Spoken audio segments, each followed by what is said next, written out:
அனைத்து ஆன்மீக அன்பர்களுக்கும் தமிழ் நெஞ்சங்களுக்கும் வணக்கம். ஆனந்த அருள் இன்றைய பதிவில் நாம் பார்க்க இருப்பது பொருள் மற்றும் பணத்தினுடைய முக்கியத்துவத்தை நாம் எல்லோரும் அறிந்திருக்கிறோம். ஒரு மனிதனுக்கு வாழ்க்கைக்கு இன்றியமையாதது பணமும் பொருளும். அது நாம் பல இடங்களில் பதிவு சொல்லியிருக்கோம். அந்த அடிப்படையில் வள்ளுவரும் சொல்லுவார், எளியாரை எல்லோரும் எள்ளுவர், செல்வரை செய்வார் சிறப்பு என்று வள்ளுவர் சொல்லுவார். அப்போ பொருள் பணம் என்பது வாழ்க்கைக்கு இன்றியமையாதது. அது ஒரு மனிதன்கிட்ட இருக்கும் வரையில் தான் அவருக்கு இன்றைய சமூகத்தில் ஒரு மரியாதை கிடைக்கிறது என்பதை நாம் நடைமுறை வாழ்க்கையில் பார்த்துருக்கோம். அப்படிப்பட்ட இடங்களில் அந்த பொருள் எவ்வளோ முக்கியத்துவம் உலகத்திற்கே என்பதை ஒரு ஆங்கில கவிஞன் சொல்கிறான். Money only sets the world in மோஷனுங்கிறான். இந்த உலகத்தை சுழன்று கொண்டு இருப்பதற்கு காரணமே பணம் அடிப்படை தான் என்று சொல்கிறான்.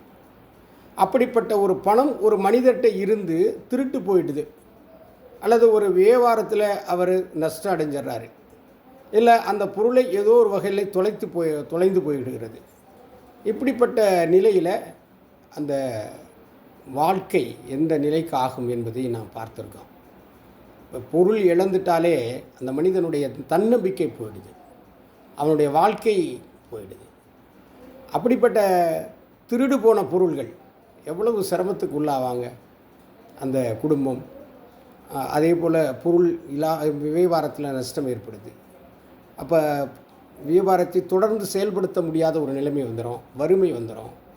ஆக இந்த மாதிரியான ஒரு இடர்பாடுகள் வருகின்ற பொழுது அப்போ எந்த தலத்துடைய இறைவனை நாம் போய் தரிசித்தோம் அல்லது வணங்கினோம், தொழுதோம் என்று சொன்னால் அந்த இழந்த பொருள்களை நாம் மீண்டும் பெற முடியும், திருடு போன பொருள்களை நாம் பெற முடியும். அப்படின்னு நம்ம பார்க்கின்ற பொழுது அந்த சிவ தலம்தான் திருப்பூர் மாவட்டத்தில் அவிநாசிக்கு அருகாமையில், திருப்பூருக்கு அருகாமையில் இருக்கக்கூடிய திருமுருகன் மாநகர் அப்படின்னு சொல்லுது, திருமுருகன் பூண்டின்னு சொல்கிறது. திருமுருகன் பூண்டியில் உள்ள சிவனை, அதை திருமுருகநாதர்னு பேர், அவருக்கு பேர். அவரை நம்ம வழிபட்டோம் என்றால், அவரை நாம் வணங்கினோம் என்றால், மனதார வேண்டிக் கொண்டோம் என்றால், நம்முடைய திருடு போன பொருட்கள், இழந்த செல்வங்கள் மீண்டும் வரும் என்பது இது உண்மையான ஒன்று. இது எப்படி சாத்தியமாகும் என்று சொன்னால் இதற்கு பல சான்றுகள் இருக்குது. சுந்தரர் சேரமான் பெருமான் அவருடைய உற்ற நண்பர். அவரை இடம் சென்று அளவாளவி அங்கு தங்கியிருந்து அவரிடம் பல பொருள்களை பெற்றுக்கொண்டு வருவார். அப்படி பொருள்களை பெற்றுக்கொண்டு வருகின்ற நேரத்திலே ஒரு இறைவன் அவரை சோதிக்க நினைப்பார். உடனே பூதங்களை அனுப்பி அந்த பொருட்களை எல்லாம், பரிசு பொருட்கள், அவருக்கு கிடைத்த செல்வங்கள் எல்லாவற்றையும் பற்றி கொண்டு போய்விடுவார்கள். அப்படிப்பட்ட நிலையில் திரும்பி வருகின்ற நிலையில்தான் இது நடக்கும். சேர நாட்டிலிருந்து சோழ நாட்டுக்கு அவர் திரும்பி கொண்டு இருக்கிற நிலையில்தான், அப்படிப்பட்ட நிலையில்தான் அவர் சென்று அங்கே திருமுருகன் பூண்டியில் இருக்கக்கூடிய சிவபெருமானை அங்கே வணங்கி அந்த பூதகலங்களிடம் திருடாக போன அத்தனை பொருள்களை பெற்றுள்ளார். அப்போது நம்முடைய சுந்தரர் பாடுவார், வில்லை காட்டி வெகுட்டு வேடுவர் விரவலாமை சொல்லி கல்லினால் மோதிட்டும் எருந்தியும் கூரை கொள்ளும் இடம் முல்லைத்தாது மணங்கமிழ் திருமுருகன் பூண்டி மாநகர் வாய் எல்லை காப்பது என்றாகில் நீர் எதற்கிருந்தீர் இங்கு எம்பிரானியரே என்று பாடுவார். அதாவது நம்மளுடைய தேவாரம்பாடிய மூவர் முதலிகளில் சுந்தரர் தான் தோழர் என்ற முறையில் சிவபெருமான்கிட்ட இருப்பார். ஆகவே கேள்வி கேட்கக்கூடிய நிலையில் இருப்பார். அதே நேரத்தில் உரிமையோட சிவபெருமான்கிட்ட அவர் கேட்பார். அது மாதிரி தான் ஒரு இடத்துல குண்டையூர் கிளார்கிட்ட நெல் பெற்றிருப்பார். அப்போ கூட சிவபெருமான்கிட்ட கேட்பார், நீல நினைந்தடியே நித்தமும் கைதொழுவேன், வாழ கண்மடவால் அவள் வாடி வருந்தாமே, குண்டையூரில் எம்பெருமானே சில நெல்லும் பெற்றேன், ஆளில எம்பெருமானே அவை அட்டி பணித்தரவேன்னு கேட்பார். அப்படி திருமுருகன் பூண்டி மாநகரில் இருக்கக்கூடிய சிவபெருமானை சுந்தரர் கேட்ட மாத்திரத்திலே திருடு போன பூதகணங்களால் திருடு போன அத்தனை செல்வங்களை மீண்டு கொண்டு வருவார். ஆகவே அந்த அடிப்படையில் தான் திருமுருகன் பூண்டியில் இருக்கக்கூடிய சிவபெருமான் திருமுருகநாதர். அந்த தலம் மிக பிரசித்தி பெற்ற தலம். கொங்கு நாட்டு தலங்களில், தேவாரம்பாடிய தலங்களில் அது 7வது தலமாக இருக்கிறது.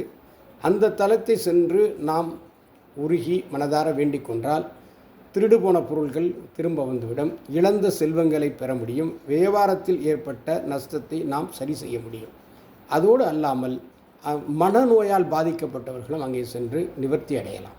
இதையெல்லாம் நம்ம கண்கூட பார்த்துருக்கக்கூடிய ஒன்று. நானே என்னுடைய வீட்டில் திருடு போயிருந்தது. அதை நான் நிச்சயமாக அதில் சில பகுதிகளை நான் பெற முடிந்தது. அந்த தலத்துக்கு போய் நான் முருகனை, அங்கே இருக்கக்கூடிய சிவபெருமானை வேண்டி இதன் மூலமாக கிடைக்கப்பட்டது என்பது உண்மை. ஆகவே நம்ம அடியார்கள், நம்முடைய சிவனை வணங்கக்கூடியவர்கள், நம்முடைய அத்தனை பேரும் இதை போன்று பாதிக்கப்பட்டவர்கள் திருமுருகன் பூண்டி மாநகர் சென்று அங்கே இருக்கக்கூடிய சிவனையும் முருகனையும், ஏன்னா முருகன் சூரபத்மனை அழித்த பிறகு அதற்கு பரிகாரம் தேடுவதற்காக அவர் சிவலிங்கத்தை உருவாக்கி வணங்கிய இடம்தான் அந்த திருமுருகன் பூண்டி. ஆகவே அங்கே முருகனும் கருவறையிலே இருப்பார். அப்படிப்பட்ட ஒரு சிறப்பு வாய்ந்த அந்த தலம். அந்த தலத்திலே சென்று நீங்கள் வணங்கி இழந்த பொருட்களையும், திருடு போன பொருட்களையும், இழந்த செல்வங்களையும், வியாபாரத்தால் ஏற்பட்ட நஷ்டங்கள், பல்வேறு வகையிலே பொருள் அல்லது பணம் இழப்பு ஏற்பட்டிருந்தால் அவற்றை மீண்டும் பெற்றுக்கொள்ளலாம். அந்த அளவுக்கு அந்த சிவபெருமான் நமக்கு மனம் உறங்கி நமக்கு இறங்கி நம்முடைய இழந்த பொருள்களை திருப்பி வழங்குவார் என்பது நிச்சயம். ஆகவே அன்பர்கள், ஆன்மீக அன்பர்கள், பொதுமக்கள், அடியார்கள் எல்லோரும் சென்று யாருக்கெல்லாம் இப்படிப்பட்ட பாதிப்புகள் இருக்கிறதோ அவர்கள் சென்று நீங்கள் வணங்கி உங்களுடைய செல்வங்களை மீட்டு கொள்ளலாம் என்று கூறி இந்த பதிவில் இத்துடன் நாம் முடித்துக்கொண்டு மீண்டும் அடுத்த பதிவில் சந்திப்போம். நன்றி, வணக்கம்.